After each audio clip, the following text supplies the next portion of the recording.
Assalamualaikum warahmatullahi wabarakatuh.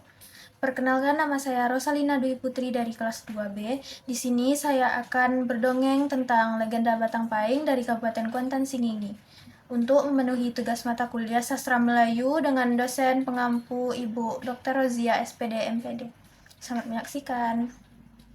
Alkisah, di pinggiran Sungai Kuantan, tepatnya di Kabupaten Kuantan Singingi, ada sebuah desa bernama Desa Bandar Alai Kari.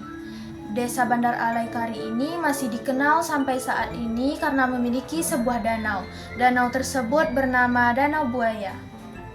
Sumber air Danau Buaya ini dikelilingi oleh hamparan sawah yang berasal dari sebuah sungai oleh masyarakat Desa Bandar Alai Kari biasa disebut dengan Sungai Batang Pahing. Hulu Batang Pahing ini berada di sebelah Bukit Kayu Silang atau persisnya di bagian hilir Bukit Gao-Gao yang berjarak sekitar 4,5 km dari Danau Buaya. Yang paling terkenal di Batang Pahing ini yaitu binatang si raja hutan. Si raja hutan ini disebut oleh warga kenegerian Kari sebagai harimau pahing. Harimau pahing ini biasanya masyarakat di situ menyebut dengan panggilan Datuk Belang. Panggilan ini disebut-sebut sebagai kepercayaan masyarakat terhadap kesaktian yang dimiliki oleh raja hutan tersebut. Di sekitaran Danau Buaya dan Batang Pahing ada beberapa penduduk desa Bandar Alai Kari yang menetap, tapi jumlahnya tidak begitu banyak, hanya sekitar 8 kepala keluarga saja. Umumnya mereka hanya bermata pencaharian sebagai petani, yaitu penyadap karet. Salah satunya yaitu Pak Oman. Pagi itu, Pak Oman mengurungkan niat pergi menyadap karet karena hujan yang tak kunjung henti sejak semalaman.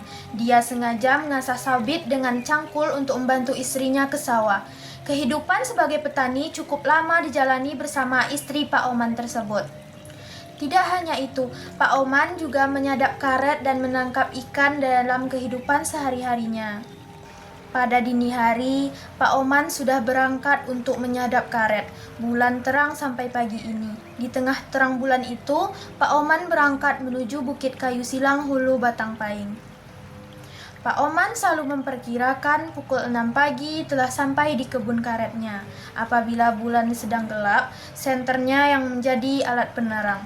Jalan hutan yang dilalui hanyalah jalan setapak, semak belukar di sebelah kanan dan kirinya. Langkah demi langkah, akhirnya Pak Oman sampai di pertengahan jalan, hampir masuk ke bagian kebun Pak Oman.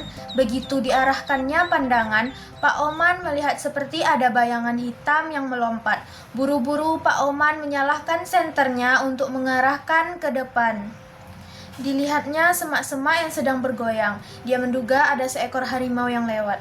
Begitu senter itu diarahkan ke kakinya, Pak Oman melihat jejak kaki harimau di tanah. Seketika itu juga, Pak Oman berbicara sendiri ke arah harimau yang melompat tadi. "Tuk, jika saya tidak boleh melewati batasan yang kau tandai, mohon kawal saya hingga ke pondok Pak Omet," kata Pak Oman sambil mempercepat jalannya. Sementara itu, di dalam semak terdengar patahan ranting yang dipijak oleh harimau. Pak Oman sudah tahu mengerti dengan isyarat dari harimau pahing itu. Pondok kebun tinggal beberapa meter lagi. Pondok itu memiliki sebuah anak tangga dengan ketinggian 3 meter. Pak Oman hendak menginjak tangga kedua, namun harimau tersebut sudah terdengar seolah menggelegarkan bumi. Sekitar 100 meter dari jarak Pak Oman, terpisah dengan harimau pahing, mulailah dia memekikkan suara setiap 1 atau 2 menit sekali. Suara itu pertanda Datuk Belang menyuruh masyarakat untuk berhati-hati karena ada harimau lain yang akan datang. Pak Oman terduduk beberapa menit sambil melihat keluar rumah yang diterangi cahaya bulan. Tapi matahari belum juga terbit. Kenapa matahari terbit begitu lambat hari ini? Itulah yang dipikiran Pak Oman. Karena kedinginan, Pak Oman menyalakan api di dapur pondok untuk menghangatkan badannya. Begitu api dinyalakan, terdengarlah suara azan subuh dari desa Pulau Banjar, Bandar Alai, dan Kotokari. Ketika azan, teriakan harimau itu pun tidak terdengar. Teriakan itu hilang sekitar beberapa menit. Setelah azan itu, teriakan itu mulai muncul terdengar. Makin lama terdengar makin jauh ke arah Gao-Gao si berubah. Namun, karena cuaca yang kurang bagus dan rintik hujan yang mulai turun dan makin lama makin deras, akhirnya Pak Oman bertekad untuk pulang, berniat membantu istrinya di sawah. Saat di perjalanan pulang, Pak Oman termenung seraya melihat ke arah jalan. Namun, dia lantas terkejut saat melihat ada seseorang bapak tua yang datang dari arah semak belukar.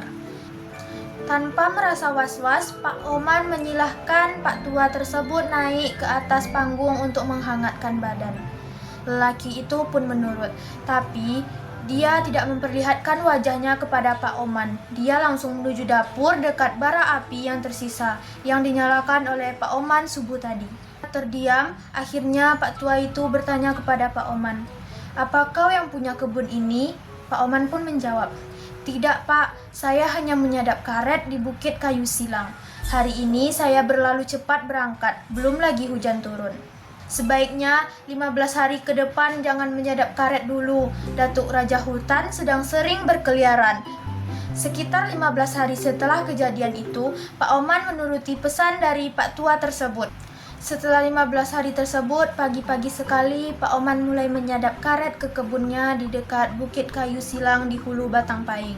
Daerah kebun karet itu dipenuhi jurang yang terjal dan dalam.